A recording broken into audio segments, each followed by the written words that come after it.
Hello. Hello, AOS fans! It's the Agents of Sigmar. And in this video, we're asking the old world. Yay or nay?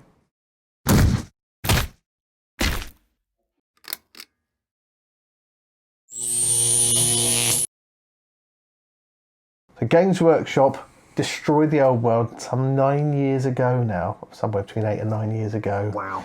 To a large amount of wailing and gnashing of teeth. There was a lot of gnashing and a lot of wailing. Yes, wailing. People set fire to armies. You'd have thought that the whole world had ended. Well, because it had. Yeah. It had in some ways. But it would seem that GW are a forgiving lot, and AOS now is very popular. People love it. But that hasn't stopped them bringing back the old world with barely even a hint of shame. They don't care. No, not at all.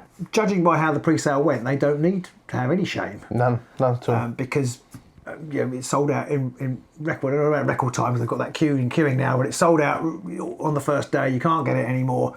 And for me, that just gives credence to the idea that GW fans will buy literally anything.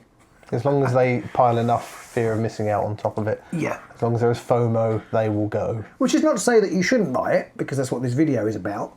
But I think, obviously, a lot of people, nobody's played it yet, and yet it's sold out. And I think it does, it says a lot about the GW fan base and that old hobby trumpet, and how long do people actually stay in the hobby when they buy a box like that? Yeah, you see, because I think intuitively, you think, oh, it must be people like us who play the old world, play Warhammer. Is it somewhere behind here. Yeah, I've got a second edition. You put an artwork behind it. Yeah, second edition. I played that, and that's the people who've ordered it. But I know some people. Obviously, it is some people like old people like us. But I reckon it's a lot of new people come in and they start. So I don't know if you know we talked about the concept of the hobby trumpet before, and it's not our concept. Peachy first talked about it, but basically, the sales, the more expert you get, tail off. So the sales are all at the top end, and that's all people like teenagers or whatever first get into the hobby. They buy all their starter boxes, all their paints and all that stuff, and that's the stuff. That's where all the money is. And I reckon that, you know, we all think, oh, people will stay in this hobby forever and they buy it, but I don't think that's true. I think almost like me when I was younger. I've come back to the hobby, but when I was younger, I actually wasn't in the hobby for very long. So you know, teenager. 12 to 13. By the time I was 16, I'd pretty much stopped. Certainly 17, I'd stopped. So that's only 5 years, which at the time seemed like quite a large proportion of my life, and of course was. But now it's almost nothing. Yeah. And I reckon it's those people buying this because they just want the new and the shiny, even though it's not new and shiny to a lot of people. In fact, from some of it might have even been made before some of these people would have been born. Yeah, very likely. Which is interesting, I think. I mean, I've got no evidence for that statement at all. It's complete conjecture. But I just feel that... But as it's on a YouTube channel, that means it's true now. I reckon there's just a lot of people who are newish to the hobby, don't really know much about the old world, if you like, but just like this because it's new. Yeah. And, you know, they may never have played a rank and flank game. If they've come through from 40k and AOS, they may never have played a rank and flank game. And I don't think they're going to like it. Well, we'll find out, I guess.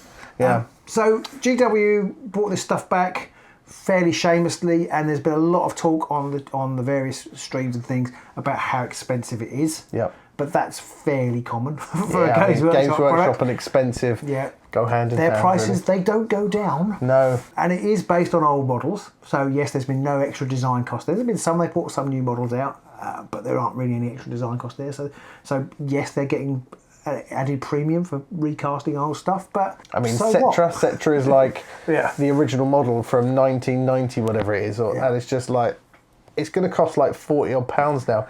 I'm not paying 40 quid for a model that's older than most of my nephews. It's just not happening. You see, that's your perspective, because that's not mine at all, interestingly. Mine is, well, that's how much you've charged for it. If I want it, I'll buy it. Well, yes, I mean, if I was that desperate, but I'm not that desperate for a model that old. Yeah, but they're not really... Well, but because GW very kindly sent us a box, and we'll put some pictures up. Hopefully I've finished them. Pete might be able to include them here. I've been painting the Bretonnian models, and they're really quite nice models. I know they're 20 years old because they are 2003, but they're nice models. They're not as fiddly and ornate as the AOS models, but they are, I think, still quite nice models. And But it's like if you were to compare one of the skeleton models, like I've got some of the skeleton archers, but I bought them way back when they were still actually a fantasy battle army. if you were to compare those to like the Cursed City skeletons, they're not going to be a patch. No, well, I haven't seen those. I don't know how old they are. I don't know when they last got an update, as it were. The Batonian models, they're much better than the Batonian models that I had from sort of probably 10 years prior to when they came out. 1993 kind of thing. They cost what they cost, and I suppose that's the thing. There's not much point in moaning about the cost no, definitely not, because you're doing a Games Workshop hobby, and whatever you're buying is ridiculously expensive. I think if you look at something and you think, I'm not paying that price, that's where it should end. The next step shouldn't be, and I'm going to make a YouTube video about how intolerable it is. That just shouldn't happen. Well, exactly, because and again, going back to those pre-sales, it looks like a lot of people don't care anymore. And therefore GW, from their perspective, have set the price just right. If nobody logged on, it was like tumbleweed on the website. They were going, we shouldn't have charged that, but they're probably sitting there right now going, should have charged a tenner more. Put an extra $5 on that. Could have made another 10 million or whatever it was they made out of this one. Now, we were sent a Bretonian box, because I got sent a little questionnaire asking me whether I'd be interested in the Tomb Kings or the Bretonians, and I get the email not paid, so I put Bretonians. And I quite like that they only do half a starter box, and you don't quite like it. No, I don't, because, I mean, it's not a cheap box. It's like 140 quid or something like that. You get a lot of models in it. You do get a good-sized army out of it, unlike in a lot of things where you get a couple of units. It's not really enough, but it's... so you've hit my point there for me. I see your point, but it's a bit naff that you go out and you buy it and you get a rule book and all this kind of stuff, but then you've got literally nobody or anything you can play against. You just got to sit there on your own like a sad loser and hope that somebody else went, you know what, I quite fancy this game, I'm going to buy it too. Yeah. Counterpoint to that, when have you ever bought a Warhammer box and then said, here's something, here's your half of it, I'm going to play with this half of it, you play with that half of it, and we'll play a game. I know we have on the channel. Before you say that. And then not got somebody who's gone, I'm going to play some entirely different faction that's not even in the box.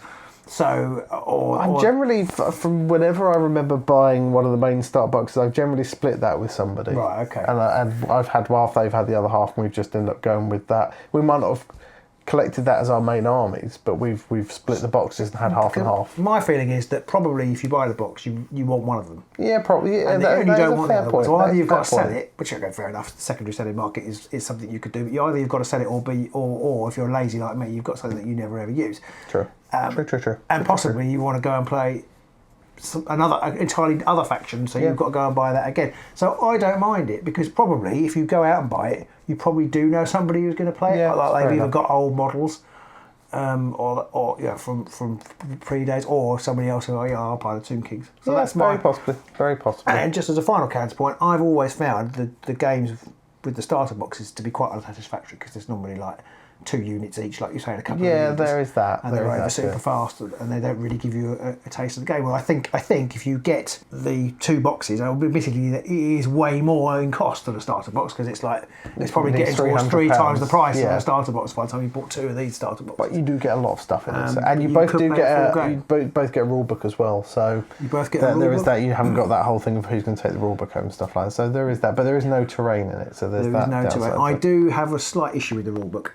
I don't understand why they have to make them so big. They're huge. I mean, it is beautiful. It does look nice. It is beautiful, but it's massive. And what was the other one? The Imperialis rule book. Nice and solid. Yeah, the Imperialis rule book is similarly massive, because it has the rules in it, but it also has loads of gumph. I mean, just all the pictures, like it does look nice. Yeah. And I do want to just quickly put it, because we've said a lot of fairly negative stuff so far about it all.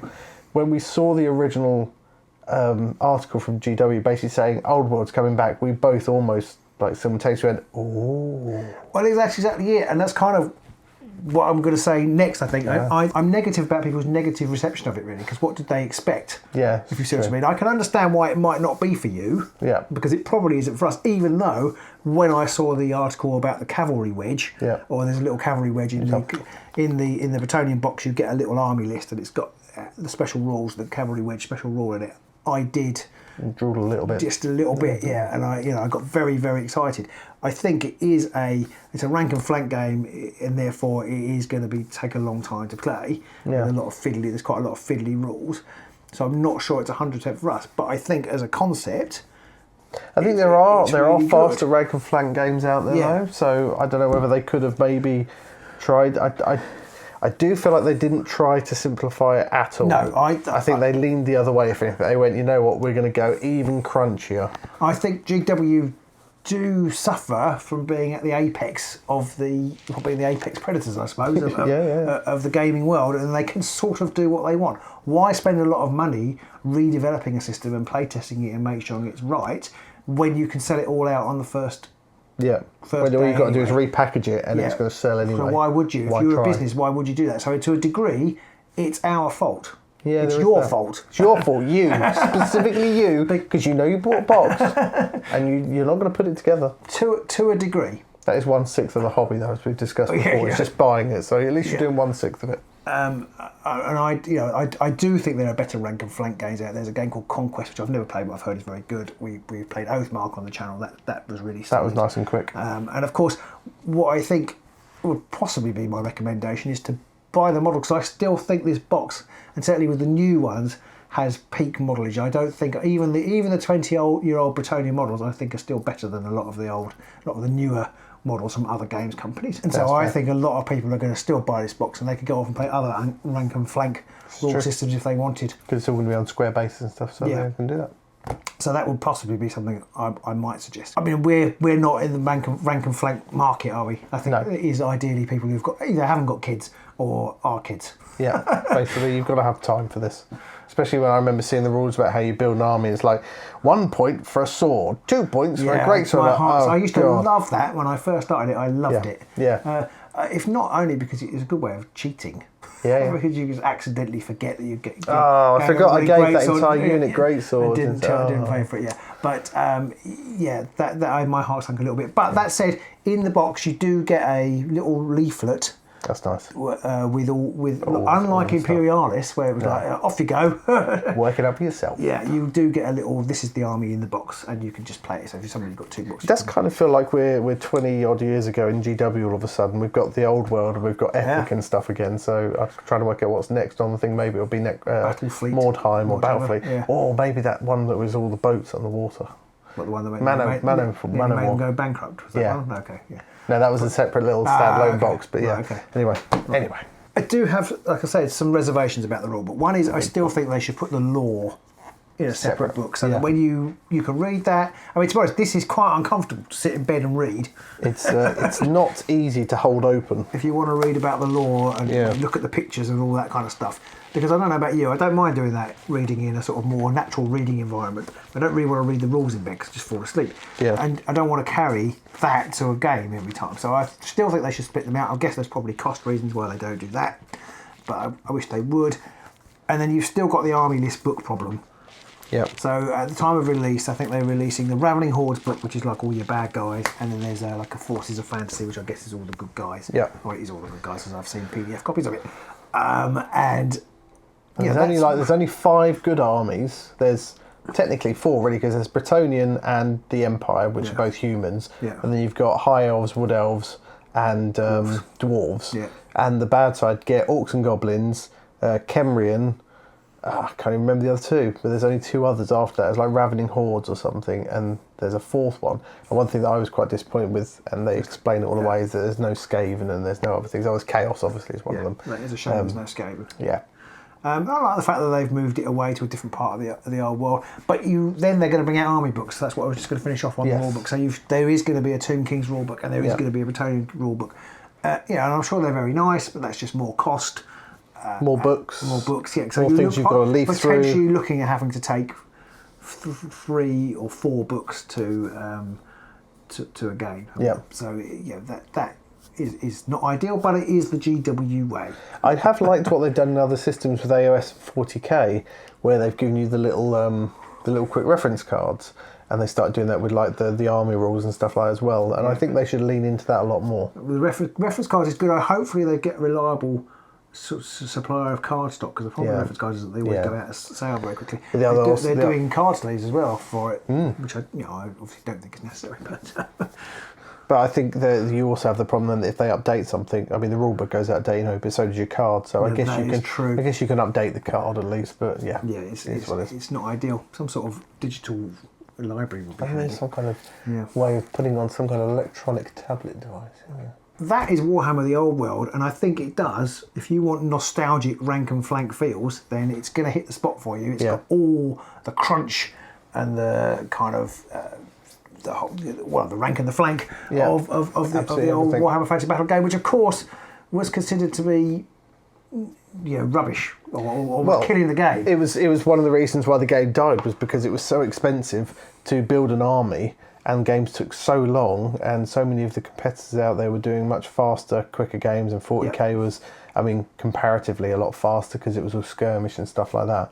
And then they've kind of just gone, no, I'm just going to bring it back. Yes. I can only assume that their bank account was getting a bit low, so they were like, what can we do? Oh, let's just sell some old rope for more money. But in some ways, that's a good thing, because you know what you're getting. I mean, it sold out immediately, which suggests that people want it, as we've said. I wonder whether this, for a lot of people out there, it's going to be like meeting an old friend. So when you haven't seen somebody for ages, you were good friends with them, but you drifted apart for whatever reason. And then you see them in a coffee shop and you quickly duck out the back. Well, kind of, yeah, because you meet them and then you think, oh yeah, I remember why we fell out or why we lost touch. But alternatively, they do say absence makes the heart grow fonder. That's true. So maybe for you, you see this as an old friend and you suddenly think, this was it. This was it. So much better. This is me reliving my teens again. Yeah. I think what Fantasy Battle has, obviously, that AOS will never have, is it was our childhoods. Yes. Looking on the inside cover, the Old World map is just absolutely fantastic, and AOS is never, ever, ever going to beat that. No, and that does give you the quality of the book, how beautiful that is. It is fantastic. It is really lovely. And I know a lot of people who are looking at that who didn't like Warhammer are going to be looking at, but then this isn't obviously for you. Yeah. I don't think anybody buying this should expect something new and great. I think it's going to be much of the old and the same. And if that's what you're after, if you're looking for that hit of rose-tinted nostalgia, then... there's no innovation in here. No. There's no that's a funky mechanic or a good way of rule. There's no innovation here, but it does deliver what it says it's going to deliver, and it does deliver the Old World. I mean, maybe it's just because I'm old and because I grew up with the Old World, but the lore for the AOS system just doesn't work for me. The Mortal Realms, they just don't work. But the Old World, because it grew organically, although of course the Mortal Realms have grown organically over the last 9 years now. They've added stories to it, but for me, they just don't work. With the Old World seem to work, but I think that's just because I literally grew up with it and created my own stories in it, which I haven't done with any of the rest of the world. And it's funny because I was reading a thing online about someone saying about how they didn't like the Old World because it was all explored, it was all defined, it was all done. Right. But in AOS, they can go and make something up about new settlements or this kind of stuff. It's like, you could do it in the Old World because it's all just make-believe. So there's no way you can't say, no, you can't make that thing up because that's not allowed. But, I could see why some people maybe didn't like the Old World. But, we grew up with that. So this is our Bruce Springsteen, of musical tastes in model form. We like it because it's what we grew up with. Yeah. And other people coming along now, they want something else instead. I don't know what the kids even listen to these days, but it's all nonsense. I can guarantee you that. So when Pete was 17. Exactly. So it's a lovely feel of just a nostalgia, really. And I do wonder whether this sold out so quickly because people thought I better buy it because they might kill it off again at some point in the near future, and I need to get a copy before they do that. Maybe, but they are going to be supporting it. I'm a little bit disappointed that they're going to be supporting it with some mixture of metal, fine cast, and resin or whatever models. Yeah, we haven't talked about that, and I think that's a very important thing, that most of GW stuff for a long time has been plastic, and their plastic is fantastic. We've been very spoiled with their Underworld stuff as well, with the push-fit stuff. Yeah. And suddenly we're going back to skeleton models that you have to glue together on the spine. I mean, I put together a Blood Bowl kit and it wasn't even as old as some of the models in here are, but they were I had to stick the rib cage onto the spinal column. That is painful to do, and least of all for the skeleton in question. But the models are going to be older style. Yeah, the Bretonians that I put together were pretty easy, but I guess because horses and things aren't very easy. There were two halves of the head. They're pretty. I put a Pegasus together, which I haven't painted yet, but I'm looking forward to that. And they did send me the brand new kind of leader on Pegasus, which I've left just because I want to practice painting some of the other ones. Bug some others up first. Exactly. That's exactly it. It's exactly how I was going to put it. And I have heard that, however, that is a nightmare to put together. And that's new. 'Cause Yeah. it has got all the little. I've looked at the Plasticky instructions, bits and there's and about 1,000,000 instructions, Yeah. and it's got all the different little bits. So I'm not really looking forward to. But it's plastic. Some of the But other it is stuff's plastic, going to be yes. mental. Yeah, not mental. Mental is going to be Mental. absolutely mental. It's going to be metal. Some of the stuff's going to be metal. Yeah. Some of the stuff's going to be resin. Yeah. And the thought that I might collect a mostly plastic army and then suddenly have to buy. I remember buying. Skull throw. Yeah, I remember buying one of the Screaming Skull catapults Yeah. back when we first did AOS. I remember you moaning about That buying was it. so painful to put together because it was metal and it was horrible experience. It could be 100 times better if they did it all in plastic. So Plastic is best. plastic is fantastic, and the fact that they go into metal and resin makes me throw up a little bit in my mouth. It's more oldie worldy thing. Really oldie worldy. I have no good memories of old metal models assembling them, especially the bigger ones. No, not assembling them. Standing for ages waiting for. Yeah. I used to use epoxy resin rather than super glue. Ages and ages waiting for it to bond and then go. And it just falling off. Or you coming then away take with your apart and finger. realise that you've stuck one half to each finger expertly. And you're like, oh. That's the real old world. Yeah.